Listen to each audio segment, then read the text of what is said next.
Okay, perfect. It Okay. started on my end. Now I'll start the cloud recording. So I'll start the webinar and turn off my camera. Just a reminder, it takes ça prend 30 secondes pour Laissez les gens jouer, puis... to allow people to enter. Sorry. Have a good event. Merci. Merci.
OK, donc on va pouvoir commencer. OK.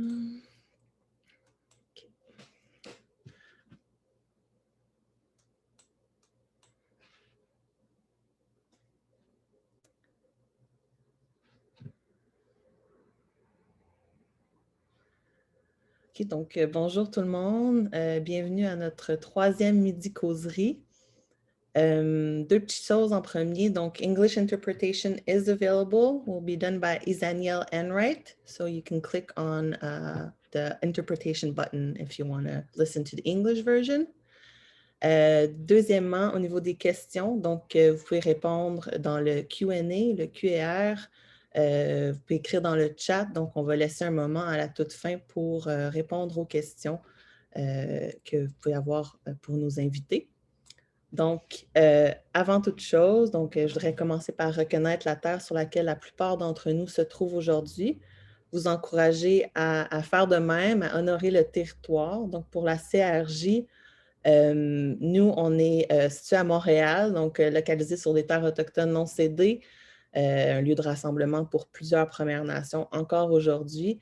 Et aujourd'hui, on reconnaît que c'est la nation Kanien'kehá:ka qui est gardienne de ces terres et de ces eaux. Donc, aujourd'hui, notre discussion portera sur la diffusion créative, donc des médiums qui sont de plus en plus utilisés, entre autres pour mobiliser la jeunesse, très porteurs de messages, de récits, de savoirs. En recherche, plus spécifiquement, on l'utilise de plus en plus au niveau de la diffusion des résultats, donc pour les rendre accessibles, pertinents, créatifs, révélateurs. Donc, nos invités qui vont nous présenter leurs perspectives, leurs expériences et leurs visions. On a avec nous Odile Joannette, qui est directrice du Wapikoni Mobile, et Isabelle Canapé, qui est cinéaste au Wapikoni. Sabrina Godbout, qui est de l'Institut du développement durable des Premières Nations du Québec-Labrador. Et Emmanuelle Dufour, qui est collaboratrice, facilitatrice graphique. Donc, merci à tout le monde d'être ici avec nous. Donc, avant de commencer les questions du panel, j'aimerais donner la parole à chaque invité ou chaque groupe d'invités pour nous faire part de votre approche, de l'importance de la diffusion créative ou de ce concept de souveraineté narrative dans le contexte de votre travail avec les jeunes autochtones, avec les communautés autochtones. Donc, je vais commencer avec ma gauche et ce serait Sabrina pour mon côté. OK. Bien, je peux commencer par, comme Véronique a dit, je m'appelle Sabrina, moi je viens de Wendake, puis c'est ça, je suis chargée de projet en langue et culture à l'IDD-PNQL. Et moi, je vais commencer par mettre en contexte c'est quoi que je fais à l'IDD concrètement. Donc moi, je dois faire des livres qui sont traduits en différentes langues autochtones sur le développement durable. Puis, pour l'année 2019-2020, j'avais à faire 3 bandes dessinées, reportages sur des communautés autochtones qui utilisent les énergies renouvelables. Donc là, ça m'a amené pour la première bande dessinée à parler de l'énergie éolienne à Listigouche, que la nation Micmac gère ensemble un parc éolien. Par la suite, j'ai été au site Matakan à Manawan avec Emmanuel, et où on a abordé les panneaux solaires. Puis la troisième BD où j'étais à Mashtoyats pour parler des mini-centrales hydroélectriques.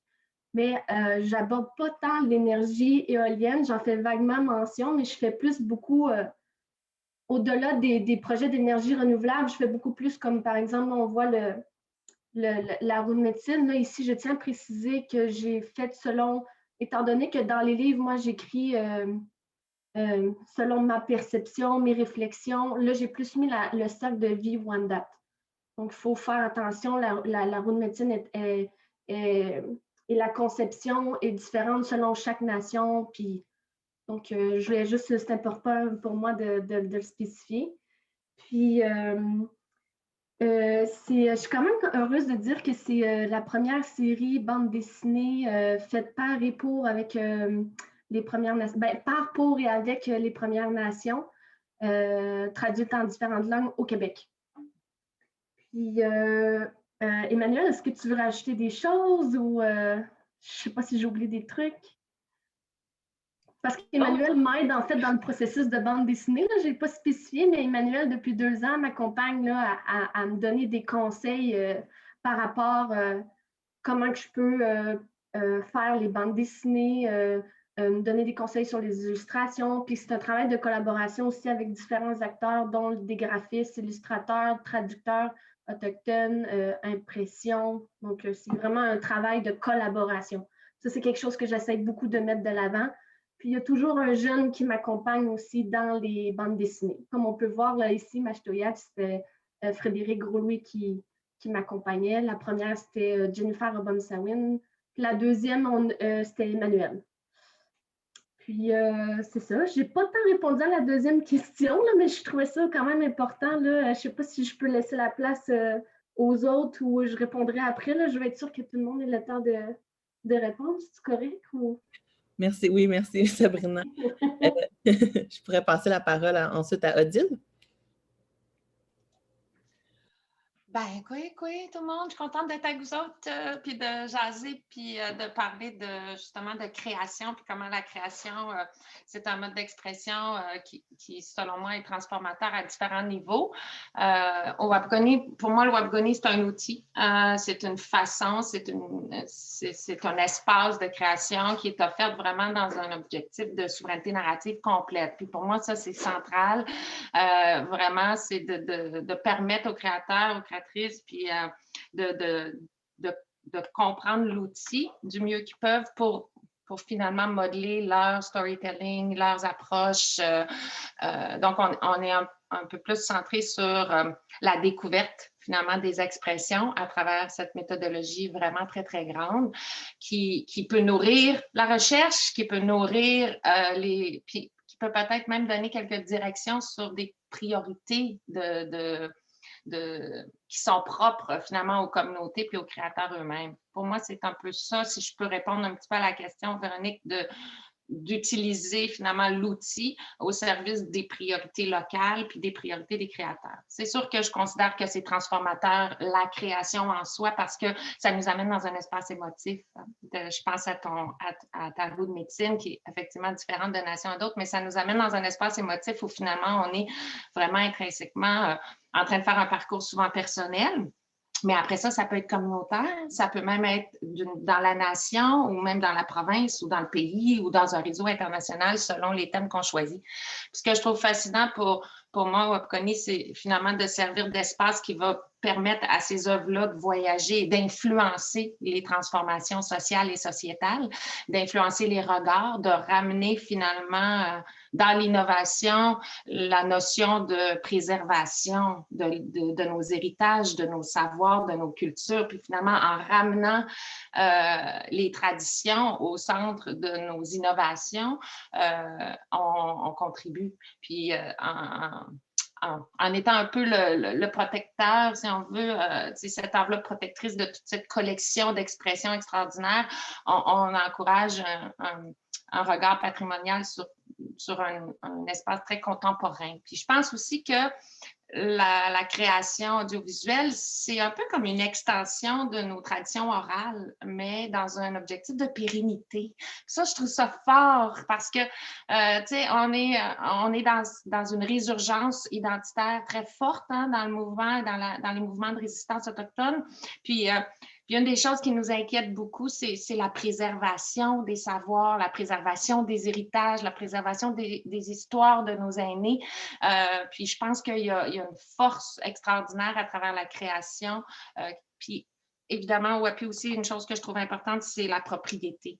À qui appartiennent ces histoires-là? Hein? On a tout le temps dit que nos aînés, finalement, c'est comme ils sont porteurs d'une histoire qui appartient à la nation, qui appartient à la communauté, puis c'est comme une responsabilité, hein, plus qu'un privilège. Tu sais, c'est vraiment comme une responsabilité qu'on porte que d'être gardien de ces histoires. Puis avec les nouvelles technologies, on peut les mettre au service de cette vision-là, finalement. Fait que, très, très fière d'être avec vous. Je suis contente d'avoir Isabelle avec nous pour qu'Isabelle puisse partager un petit peu aussi sa façon à elle, parce que je pense que ses œuvres le montrent et le démontrent très clairement. Merci, Odile. Justement, Isabelle, peut-être que tu peux nous parler de ta perspective, de ton approche.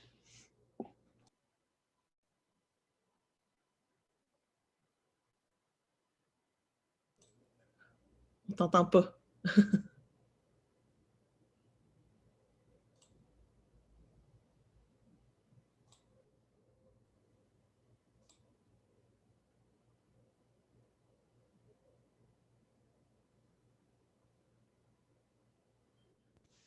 Vous m'entendez? Ah oui, parfait. Ouf! Je ne sais pas pourquoi, il y a un pote qui rentre, là. Je ne sais pas c'est qui a ça dans la maison. Non, je disais, je ne comprends pas bien la question. C'est quoi vous voulez savoir? Bien, dans le fond, juste te donner la place pour parler de ton approche, de l'importance de la diffusion créative pour toi. Donc, on sait que tu es cinéaste, que tu fais des films avec le Wapikoni. Donc, peut-être que tu peux nous parler de ça, puis en fait, qu'est-ce que ça représente pour toi de la souveraineté narrative, de te raconter ou de raconter ta communauté ou tes histoires? Ben, en fait, moi, quand je fais des films avec Wapikoni, ce qui est plus important d'abord, c'est que ce soit en Innu. Puis je trouve que c'est important de conserver la langue autant qu'on peut, même si il se parle encore beaucoup, mais il est porté à se perdre. Nos jeunes, ils parlent français, fait que moi, je trouve que, dans le fond, c'est un moyen pour moi de promouvoir la langue, parce que plus on l'entend, plus on le voit, plus on va se l'approprier. Ben, les jeunes vont se l'approprier. Puis c'est ça. Moi, je fais des films en Innu le plus possible, puis j'aime ça faire des films avec Wapikoni parce que justement, c'est très libre, malgré que on a des limites de temps. On doit faire un film en 1 mois, mais il y a toujours un moyen de faire des choses qui sont belles malgré tout. Là. Ils ont une bonne équipe. Puis, moi, en tout cas, moi, je ne traite pas au podcast, je fais des films avec Wapikoni. Puis, il y a juste une fois, je n'ai pas participé parce que je n'avais pas le temps. J'avais 2 jobs. Puis, mais sinon, j'aime ça y aller. Puis, je pense que c'est dommage que. Ben, c'est dommage, non? Il y a quand même de la participation à Pessamit, mais on pourrait en avoir plus, je pense. Mais en tout cas, c'est ça. Merci. Est-ce que tu voudrais qu'on présente ton film tout de suite ou? Ah, c'est comme vous voulez. Moi, ça ne me dérange pas. On pourrait mettre la table. Je ne sais pas si Sabrina, tu as une question, mais... Non, je n'avais pas une question. C'est parce que Odile et Isabelle m'ont inspirée. Fait que j'avais le goût de dire d'autres trucs, mais ça peut attendre après le film. Non, vas-y, ça se veut un espace de discussion.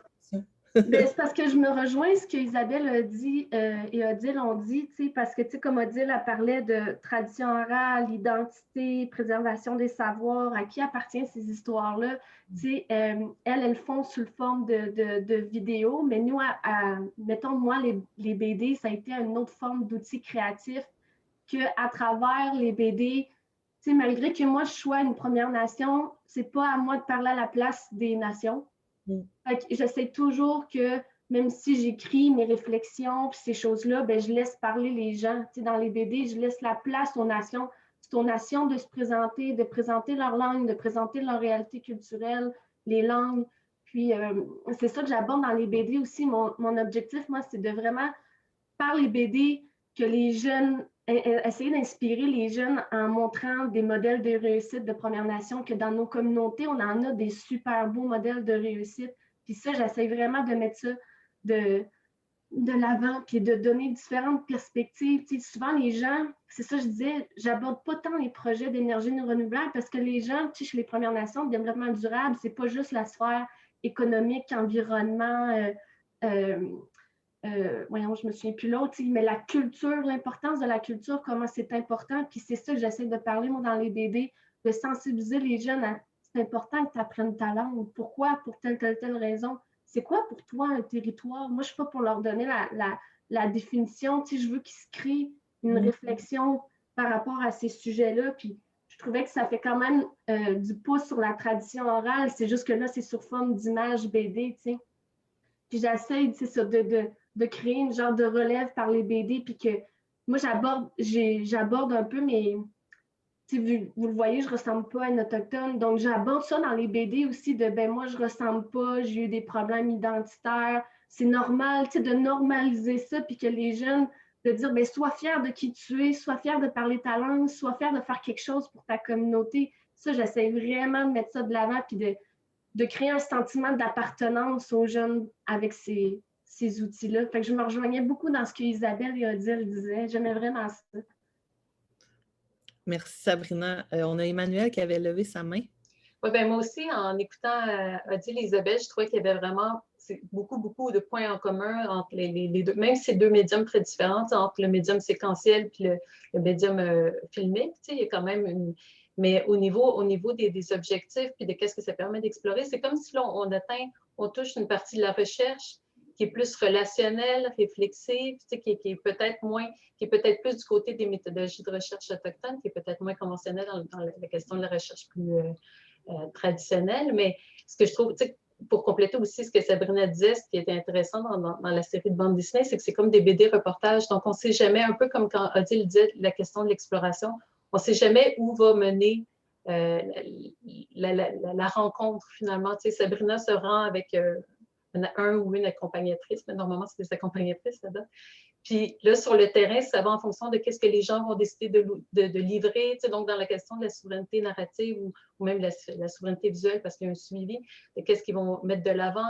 Puis là, toute la recherche, puis le questionnement qui s'engendre pour Sabrina, les discussions, puis tout ça. Fait que, je pense que ça permet d'aller fouiller des zones qui sont peut-être je parle au niveau de la recherche académique, qui est peut-être un peu moins, parce que c'est pas vraiment un projet de recherche académique, mais comme Odile dit, qui peut nourrir, je trouve que c'est un beau dialogue, bref.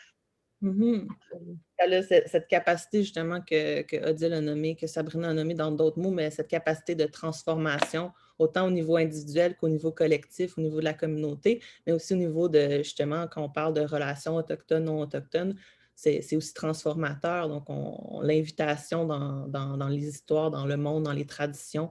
Donc, vraiment intéressant. Je peux peut-être passer à la deuxième question parce qu'on en a beaucoup parlé, puis ça m'intéresse vraiment. C'est au niveau des productions qui combinent le traditionnel, la modernité. Donc, comment est-ce que se rencontrent les traditions et le moderne, surtout dans un contexte autochtone? Donc, on parlait de pérennité, de justement des savoirs, de la transmission des savoirs. Est-ce que vous pouvez nous parler un peu plus de cette idée-là? Mais moi, je pense que c'est vraiment organique. C'est pas quelque chose qui se commande. C'est pas quelque chose qui est dirigé.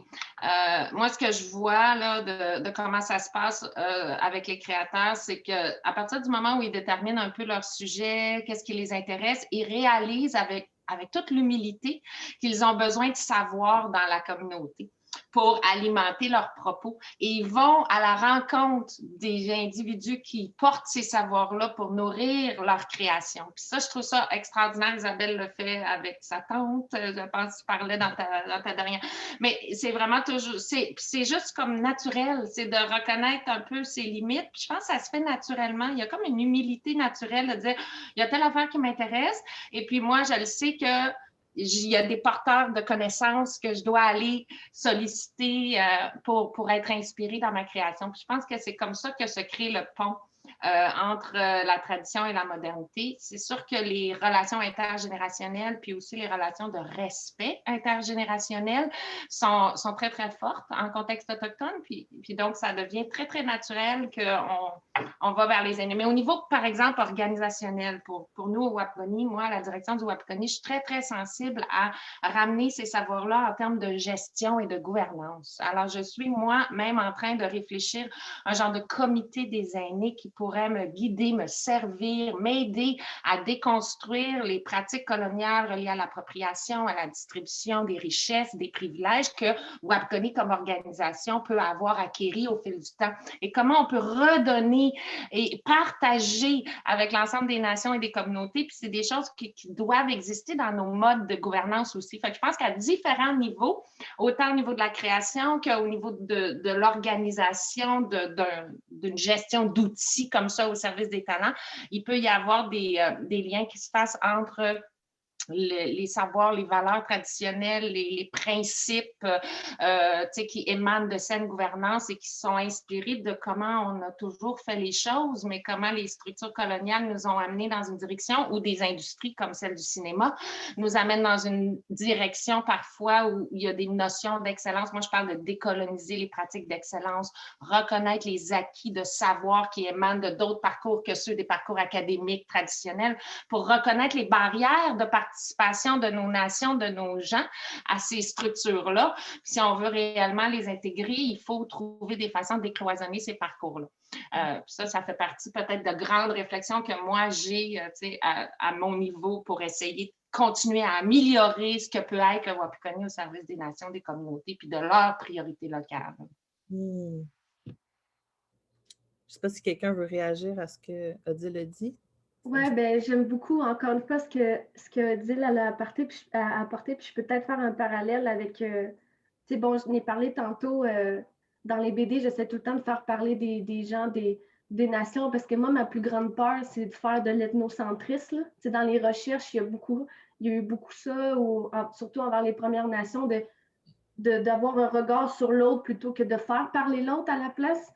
Fait que ça, c'est quelque chose que j'essaie beaucoup d'impliquer le plus possible les gens, les collaborateurs dans la construction du texte, de faire approuver le texte, de faire approuver leur image, de les impliquer de A à Z. Pour moi, c'est une forme de décolonisation aussi de la recherche, des projets. Puis, voyons, c'est quoi je voulais dire aussi? J'avais une autre idée, mais en tout cas, bref. Mais dans les BD aussi, moi j'ai été confrontée à d'autres réalités. On le sait toutes, les Premières Nations, on a toutes des réalités différentes. Puis je me souviens que les Stigouches, eux, ils m'avaient dit, nous, Sabrina, d'avoir un parc éolien, ça nous permet d'avoir un contrôle sur notre territoire parce qu'il y a des little people, je ne sais pas comment le traduire en français, mais il y a des little people qui vivent dans nos montagnes. C'est important de protéger ça. Mais d'avoir le parc éolien, c'est plus que de nous amener du financement, c'est qu'on protège tous les éléments de la création. Puis ça, j'aimais ça, cette perspective-là. Ou à Manawan, ils m'ont dit, nous, on réfléchit sur la question de développement durable. C'est quoi, nous, au site Matakan, on amène de plus en plus de touristes. On montre beaucoup la démonstration d'écorce. Mais là, nos artisans doivent aller de plus en plus loin chercher notre écorce. Bon, ben là, on est en train de se dire, est-ce qu'on devrait changer à tous les 20 ans de site ou j'ai aussi, Wendake, c'est une communauté urbaine. Quand j'étais là, je me suis rappelée de dire, quand j'étais jeune, j'y allais dans le bois, ça, mais moi, j'ai oublié cette partie-là de moi. On se laisse prendre par la modernité. Mais c'est quand j'ai oublié cette partie-là de moi, puis tandis que Machtoyache, eux autres, c'était plus comme...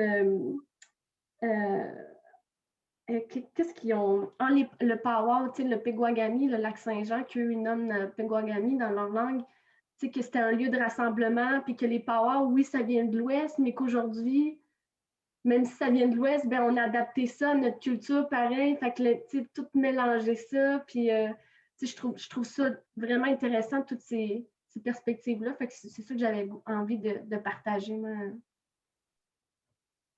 Merci, Sabrina. Je ne sais pas si Emmanuel, je ne sais pas si j'avais vu ta main levée ou si c'est une erreur. Non? OK. Écoute, les autres questions portent plutôt sur la portée, justement, et les impacts. Donc, j'aimerais qu'on visionne, en fait, le film d'Isabelle. Je pense que ça va nous aider. Merci du partage, Isabelle. Je ne sais pas si tu veux parler un peu de ton processus.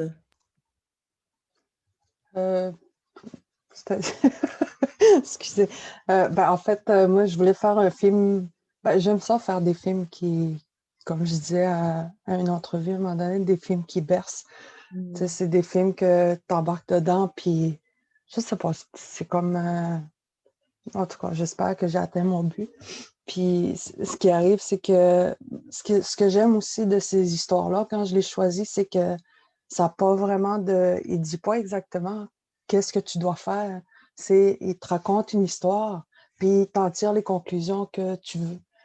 Puis rarement, tu vas t'égarer avec ça parce que c'est comme ça que ça fonctionne chez les Autochtones. Majoritairement, c'est ça, c'est par les légendes qu'on enseignait aux jeunes comment agir, comment ne pas agir. Tu sais, il y a une de mes amies qui me contait à un moment donné une histoire sur, elle dit, à l'école, on s'assoit, puis là, notre cours d'Innu, on nous raconte l'enfant qui a des poux. Puis cet enfant-là, ce qui arrive, c'est qu'il y a tellement de poux que les parents sont tannés, puis il veut pas se faire soigner. Fait que là, ce qu'ils décident, les parents, c'est qu'ils vont l'abandonner. Fait qu'il attache ses souliers pour pas qu'il sorte. Fait qu'il l'abandonne. Puis elle dit, elle nous compte ça, notre prof, puis après, elle nous donne des sacs là, pour le traitement des poux. Dans le fond, ils ont reçu l'histoire pour se laisser traiter parce qu'ils risquent de se faire abandonner eux autres aussi. Mais c'est des affaires de même que ça se perd là maintenant avec la colonisation. Là, on est plus du genre, bon, un enfant à 5 ans, il faut qu'il mette la table, il faut qu'il fasse ça. Puis, tu sais, c'est plus aussi. L'enfant, il n'est pas impliqué dans comment on dit ça? Dans son développement.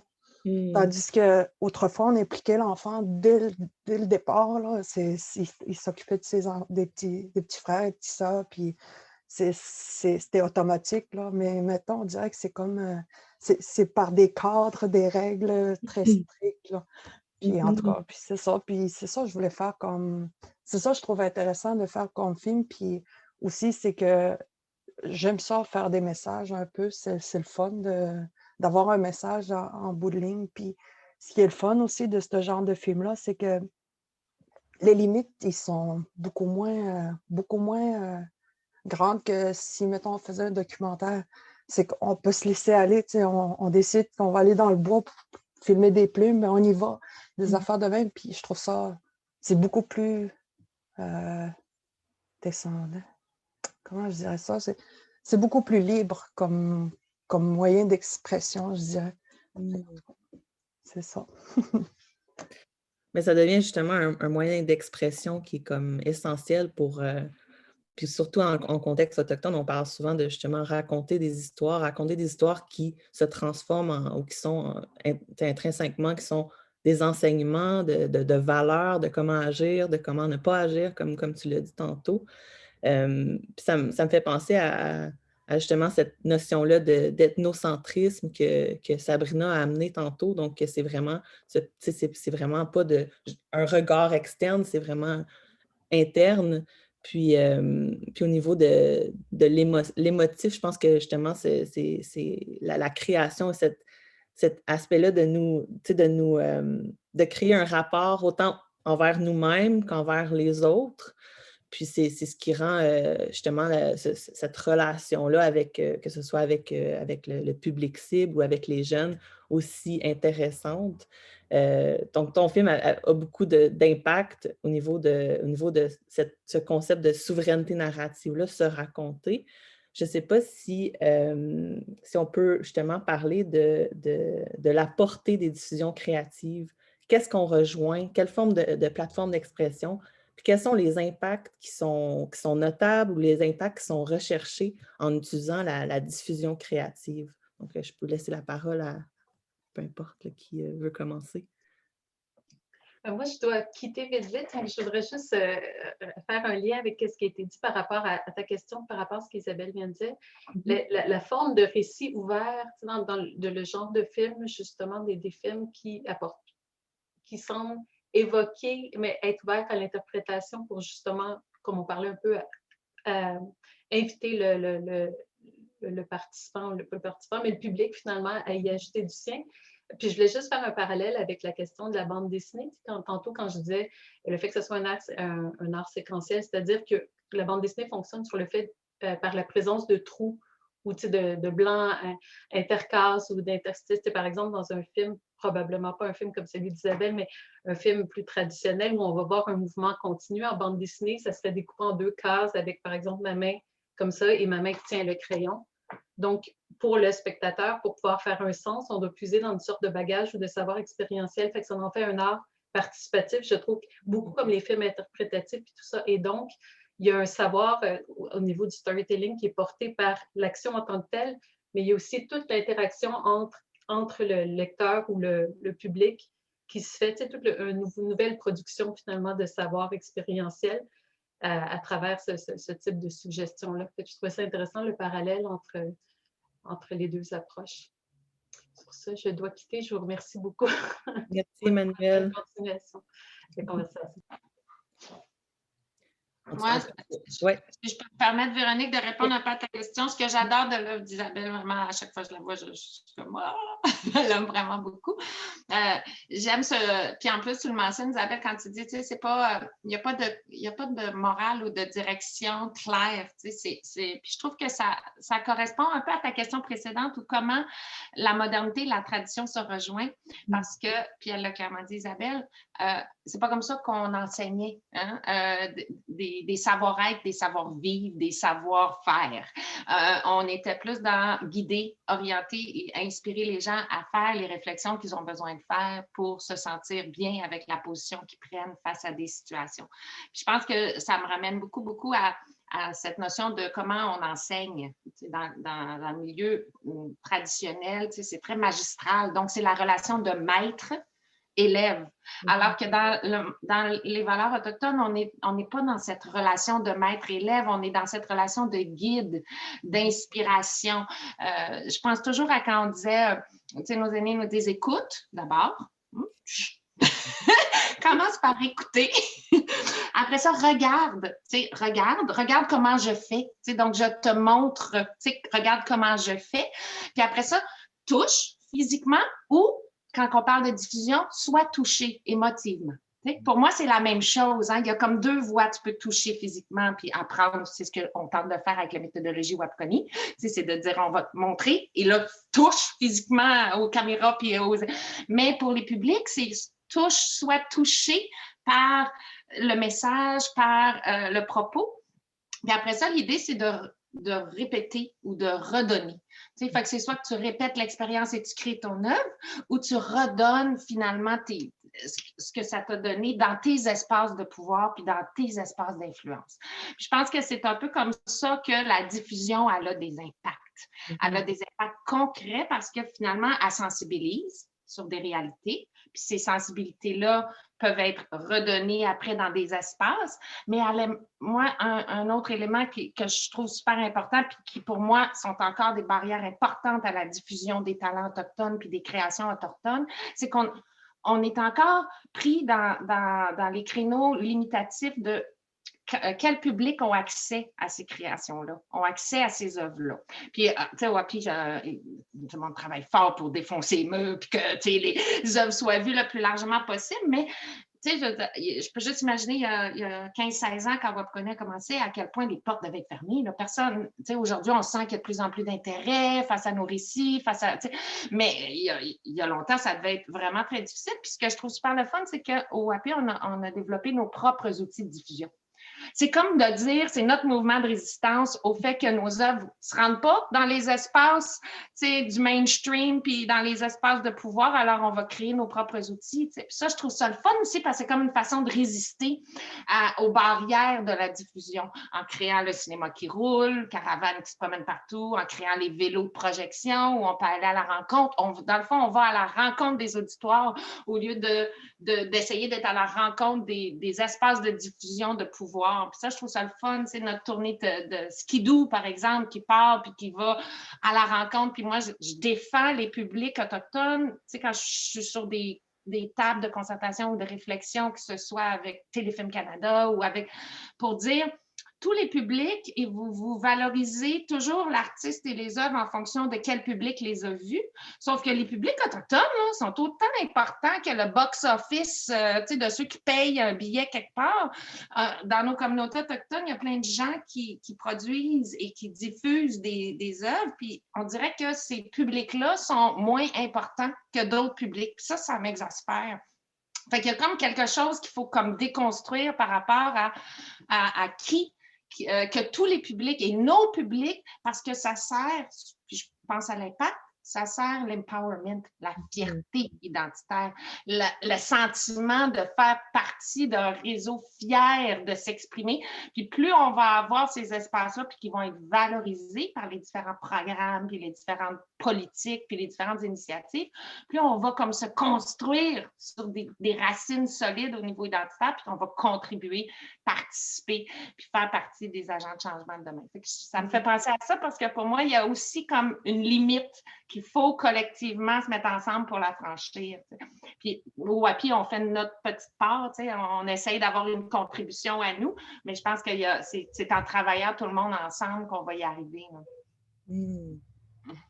Merci, Odile. Je ne sais pas si Sabrina, tu veux... La question, c'était l'impact qu'on veut. Oui, mais tu peux faire du pouce sur ce que Odile a dit aussi. Je trouve ça super intéressant, justement, ce concept de résistance-là. Mais en même temps que ce qu'Emmanuel disait, que c'est un art qui est très participatif, donc au niveau non autochtone, donc tu te sens très impliqué dans le récit, dans le film. Donc, c'est un peu intéressant de voir justement des deux côtés. Donc, je ne sais pas si tu veux... des fois, quand Odile et Isabelle parlaient, je riais parce que je pensais à, comme entre autres, là, je sors du cadre de la BD, là, mais quand ils disaient « Ah, les aînés, ils nous guident pas », ils vont juste dire « Écoute », puis après tu regardes, puis je repensais à des moments que quand moi, mettons, je sais pas, j'ai pris des cours de perlage ou des cours de poils de la broderie de poils d'orignal, les aînés, des fois, moi, je suis quelqu'un qui aime comprendre ce que je fais. Puis c'était comme, il me tapait sa main, non, écoute, regarde, arrête de poser des questions, lâche prise, puis... Ou même sur ma vie en général, il y a une femme très importante pour moi dans ma vie qui m'accompagne beaucoup. Puis j'étais comme, mais pourquoi, je sais pas moi, pourquoi je fais tel rêve? Arrête de poser des questions, lâche prise, tu vas le savoir quand ça sera le moment. Fait que quand Isabelle et Odile parlaient, on dirait que je revivais tous ces moments-là, comme la tradition orale, c'est ça aussi, est particulière à nous, puis c'est comme les valeurs aussi que ça transmet, en tout cas, j'ai repensé à d'autres histoires, mais bref, dans les BD aussi, c'est quelque chose que j'essaye aussi les éléments péjoratifs qui peuvent sortir par rapport à l'identité, moi, j'essaie tout le temps de la twister au positif. Par exemple, comme je disais, là, dans la deuxième BD, je parle beaucoup que moi, je suis gênée d'aller vers les gens, puis surtout quand c'est d'autres Premières Nations, j'ai peur de me faire accuser que je ne suis pas une vraie, nanana, puis que ça peut être une réalité qu'une personne autochtone qui étudie, des fois, on peut entendre le terme je suis une pomme », peut-être pas mon cas parce que je ne ressemble pas, mais ça arrive de « hey, telle personne, c'est une pomme, rouge de l'extérieur, mais blanche de l'intérieur », mais à la fin de ma BD, moi, je dis, j'ai tourné la pomme par un élément culturel plus positif, de dire, moi, je suis une fraise, parce que dans notre culture iroquoienne, la fraise est super importante, fait que j'essayais de oui, ma mère est québécoise, puis mon père, il est Wendat, mais c'est d'essayer de le tourner tout le temps en positif pour que les jeunes aussi s'approprient qu'ils fassent le lien, mais par l'image, que je n'aie pas besoin de le dire, juste par l'image, eux autres laissent à l'interprétation ce qu'ils ont envie de ressentir, ce qu'ils ont envie d'avoir comme réflexion ou comme réponse, ou comme, mon but n'est pas là de leur donner la réponse parce que c'est pas de même que tu apprends non plus. C'est pas de même que tu sensibilises les jeunes, je pense. Fait qu'en tout cas, c'est quelque chose que j'avais envie de dire. Je pense que justement, c'est important de justement la création, cette capacité d'avoir une interprétation qui est différente en fonction de la personne, en fonction de son bagage, de comment elle se sent à un moment donné. Donc, c'est tout ça qui fait en sorte que c'est de plus en plus mobilisant, au niveau des jeunes surtout. Donc, moi, je vois ça aussi comme un impact qui est vraiment important. Tantôt, Odile t'a parlé des barrières au niveau de la diffusion dans le contexte plus spécifiquement autochtone. Donc, est-ce qu'il y a d'autres particularités, d'autres barrières, d'autres défis de surtout travailler avec les jeunes dans un contexte de production créative? On peut parler aussi dans le contexte actuel de COVID ou de la pandémie. Moi, je ne sais pas si vous voulez vous lancer à ce niveau-là. Ben, des barrières, je pense que ça fait partie de notre réalité quotidiennement. Là, on a énormément de barrières par rapport à des perceptions de nos capacités. Ça c'est peut-être la barrière qui me dérange le plus et qui m'irrite le plus et qui peut nous amener dans un espace de colère qui est contre-productif parce qu'à partir du moment où on reste pris dans cet espace de colère face à toutes ces barrières-là, je pense que en tout cas, pour avoir été, moi, personnellement prise dans cet espace-là, dans ma propre quête identitaire, je réalisais que je n'étais pas dans un mode action constructif autant sur moi-même, donc dans des gestes pas constructifs pour moi, mais autant dans ma contribution, dans comment je pouvais participer finalement. Alors ça, je trouve que c'est la barrière qui est peut-être la plus difficile parce qu'elle vient nous chercher émotivement. Là. C'est sûr qu'on va connaître et comprendre et vivre au quotidien avec le racisme dans tous les systèmes de nos structures. Je parlais tout à l'heure de juste l'éducation, la façon qu'elle est faite, puis cette relation magistrale, mais je pense aussi à l'accès à l'emploi, puis comment est-ce qu'il n'y a pas de façon de reconnaître nos talents, nos acquis, autrement que par les parcours qu'on n'a pas eu accès à. L'invisibilité de la résistance autochtone historique qui ferait qu'on est fiers de moins s'identifier comme des survivants du génocide, mais comme une résistance, parce que je trouve ça dommage qu'il y a beaucoup de chemin à faire peut-être à ce niveau-là en termes de grandes barrières là, pour favoriser la participation active puis pour se croire en nos capacités. Puis je pense qu'il y a encore, même comme organisation autochtone, le Wapikoni qui existe depuis longtemps, il y a encore des barrières de plafond de béton là, où est-ce qu'on n'a pas les capacités. Fait que je pense à l'autodétermination de nos nations, par exemple. Pour moi, c'est super important qu'une organisation autochtone soit au service des nations. Fait comment, quand j'en parlais plus tôt, comment est-ce qu'on peut partager les expertises, les expériences de notre organisation, mais aussi les privilèges puis les choses qu'on a pour redonner vers les communautés pour qu'on accompagne finalement le plus possible dans cette déconstruction des capacités. Ça, c'est la première chose que je trouve super importante, c'est vraiment d'être au service de cette déconstruction pour nourrir l'autodétermination, parce que je crois que nos nations sont, puis on dit, puis c'est écrit dans tous les rapports, mais dans l'action, je le vois moins. C'est ça qui me dérange, c'est que je pense que c'est reconnu théoriquement, mais dans l'action, il y a encore beaucoup, beaucoup de barrières. C'est vraiment de reconnaître vraiment que les nations elles-mêmes sont les meilleures pour identifier leur plan, leurs priorités, leur développement, puis que d'autres organisations comme nous, d'autres personnes puissent contribuer à nourrir ces capacités-là, puis à faire reconnaître ces capacités-là, à faire voir et à faire rayonner ces capacités-là, puis à s'en sentir aussi un peu redevable.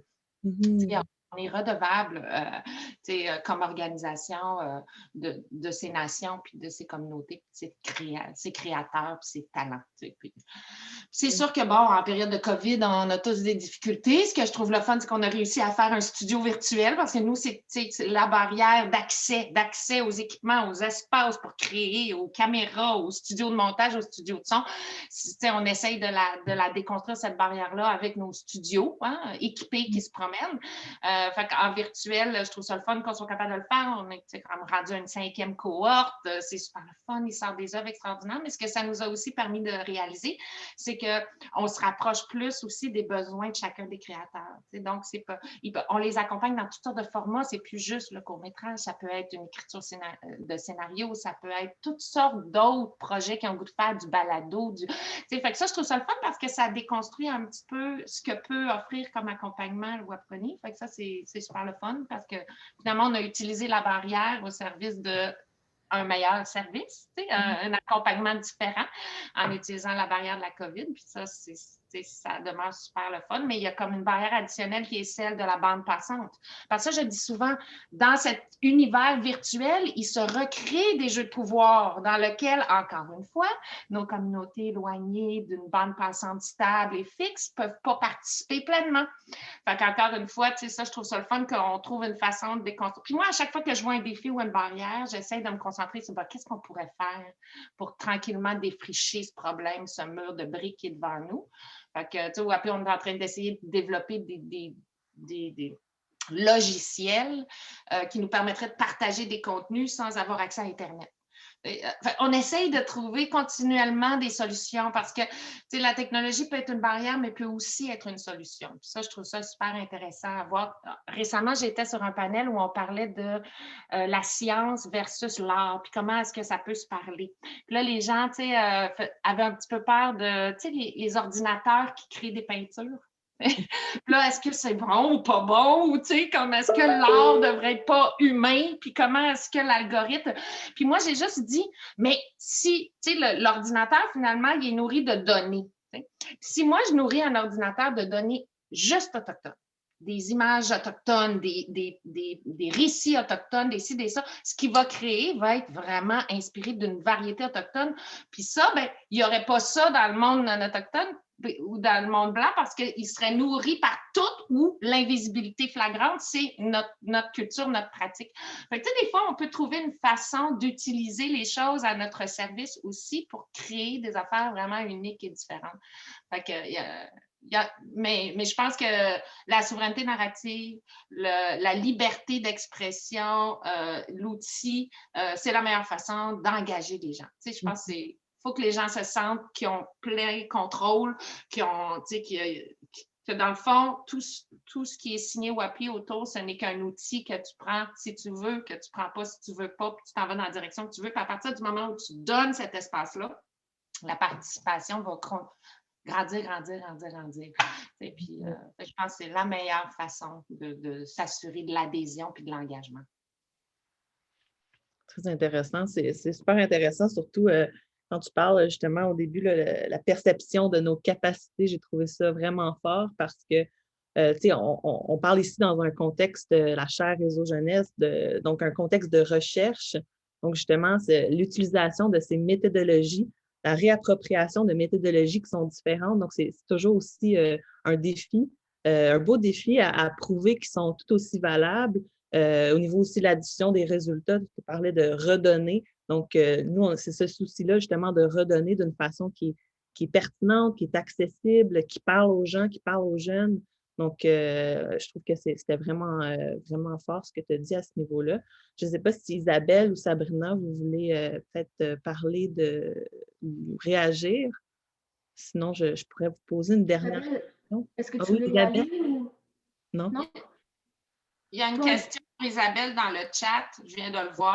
Ton film est magnifique, Isabelle. J'aimerais bien t'entendre sur l'expérience de créer ce film et quels sont les prochains sujets, légendes que tu aimerais filmer. Je tenais juste à le dire. Ben oui, tu peux nous répondre, en fait, Isabelle. Je pense que Sabrina avait quelque chose à rajouter avant, je pense, non?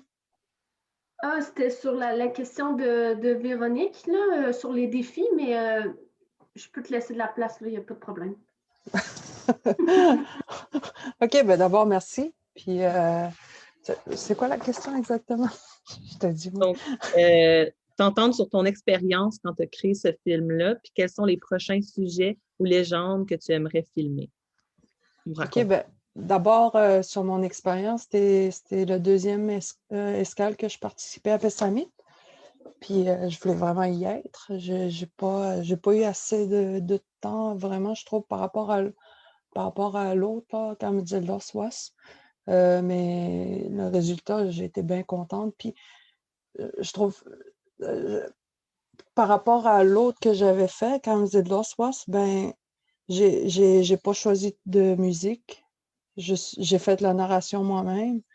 Puis, malgré ça, j'étais bien satisfaite pareil parce que je trouvais ça le fun que ce soit un peu plus épuré, mettons, que s'il y avait de la musique. Je trouvais ça le fun que ce soit un peu plus épuré, comme je dis. Puis,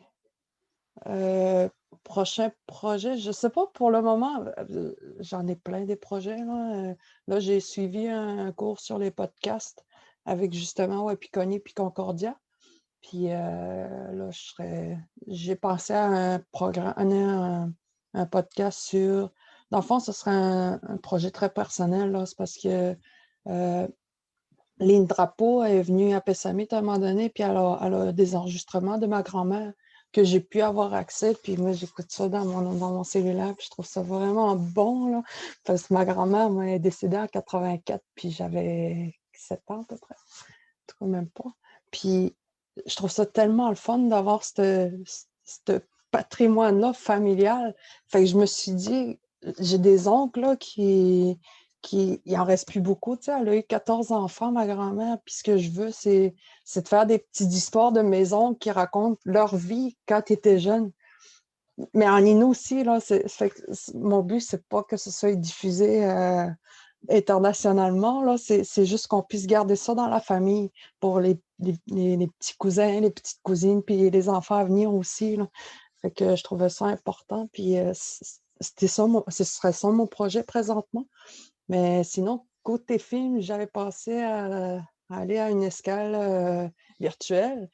Mais là, je suis comme pas sûre, là, parce que le temps me manque, là. J'ai déjà lâché une job récemment, puis en tout cas, c'est un peu fou dans ma vie. Moi, je me garoche un peu partout, puis je devrais faire attention.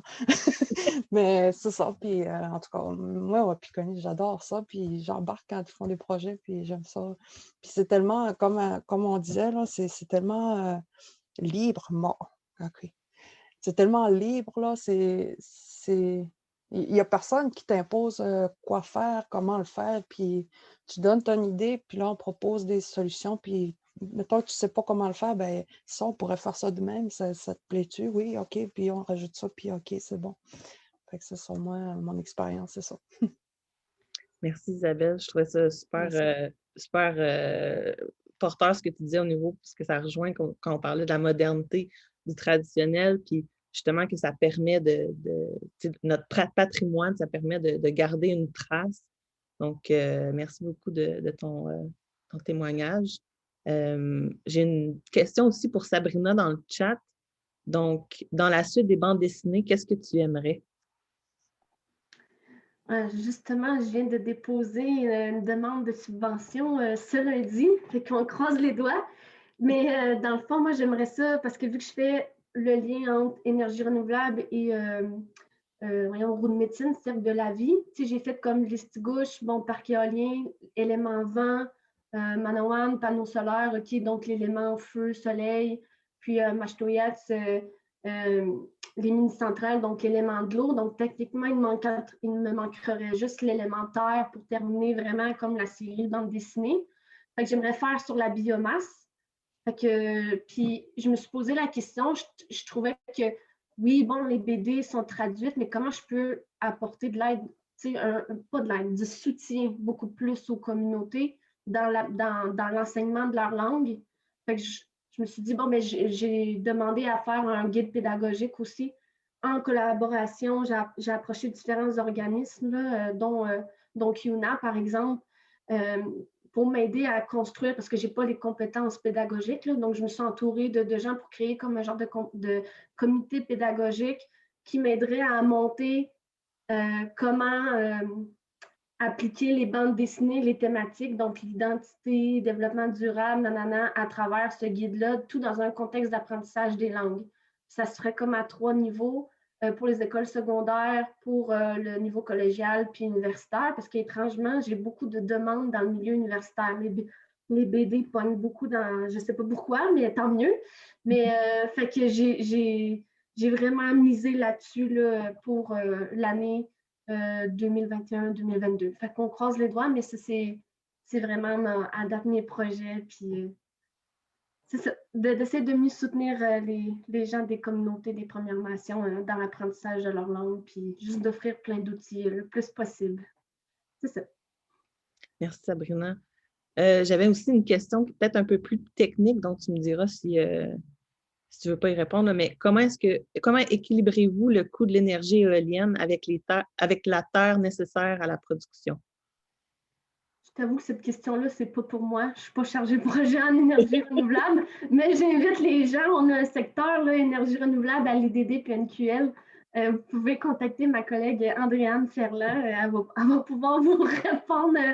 Elle est coordonnatrice en changement climatique. Là. Donc, moi, d'ailleurs, je faisais des BD sur les énergies renouvelables, mais je connais zéro en la matière.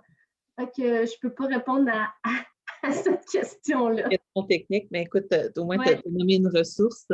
Il est déjà quasiment 1 heure. Je ne sais pas si on veut terminer, si quelqu'un veut rajouter quelque chose pour terminer. Sinon, je vais clore la rencontre. J'aimerais peut-être juste dire aux gens qui nous écoutent, moi, c'est tout le temps un message qui est vraiment important, mais je trouve que c'est ça qui est sorti de nos discussions, de si les gens ont à travailler avec les Premières Nations, de toujours tenir en compte de faire parler les gens des Premières Nations, puis de l'importance de la décolonisation, comment que vous pouvez approcher les gens des Premières Nations, comment vous pouvez impliquer la notion culturelle, leur vision.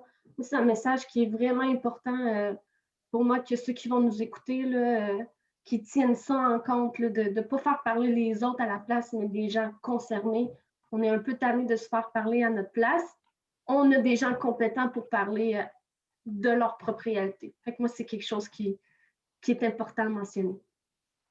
Merci, Sur Sabrina. la même ligne, j'ai envie de dire exactement que, à tous les gens qui veulent être alliés du mouvement de résistance autochtone, sachez que ce n'est pas quelque chose qu'on peut s'auto-identifier. C'est quelque chose qui vient de ton rapport relationnel avec les différentes nations, les peuples, les individus qui composent ce mouvement de résistance-là. Fait que c'est super, super important d'agir avec humilité et surtout dans le domaine de la recherche, de se questionner. Qui me demande de faire cette recherche-là? Et si ça ne vient pas du milieu autochtone, ne fais pas ta recherche. Fait que, faut vraiment que tu sois dirigé par le milieu, la communauté, la nation, l'organisation, mais ça fait partie des, je pense, les choses importantes à se rappeler quand on veut travailler en complémentarité aux capacités locales. Merci beaucoup, Odile. J'appuie tout à fait sur ton message et ce que tu dis.